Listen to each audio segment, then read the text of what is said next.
I wanted to make sure you understood that we have the votes. Senate Majority Leader Mitch McConnell said on Tuesday he had enough support from his fellow Republicans to proceed with a vote to set the rules for President Donald Trump's impeachment trial without an agreement with Democrats to call new witnesses, saying the Senate would follow a similar model used during the 1999 impeachment trial of then-President Bill Clinton.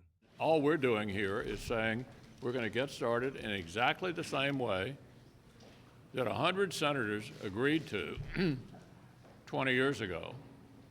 What's good for President Clinton is good for President Trump. We'll get around to the discussion of witnesses. We got around to the discussion of witnesses after we got through phase one 20 years ago. While Republicans are divided over whether the Senate should eventually hear from more witnesses, McConnell said 51 of 53 of them will vote to leave that decision until later in the trial. Who ever heard of a trial without witnesses and documents? The announcement was a blow to Democrats, but Senate Minority Leader Chuck Schumer said the fight to hear from witnesses is not over. We are telling our Republican colleagues, you can run, but you can't hide. There will be votes on the 4 witnesses that we have asked for. We've known for a while, I've said it in the last few weeks, McConnell will never go for it. But will 4 of his Republican colleagues? Will they stand for a fair trial?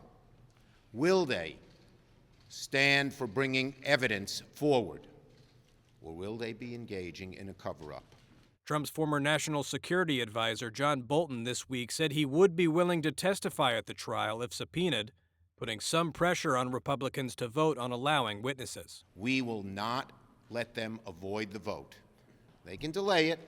They can't avoid it. The Senate cannot proceed with a trial until the House submits the articles of impeachment. Democratic Speaker Nancy Pelosi has given no sign she will hand over the charges to the Senate anytime soon. On Tuesday, Schumer supported the strategy of holding on to them for the time being. She's already accomplished 2 things which we fully support. 1, Mitch McConnell couldn't do what some thought he might want to do. Right before Christmas or after Christmas, just dismiss. And second, in the last 2 weeks, there's been a cascade of evidence that bolsters the case, strongly bolsters the case for witnesses and documents. Still, the trial is likely to lead to Trump's acquittal, as no Republicans have voiced support for removing him from office.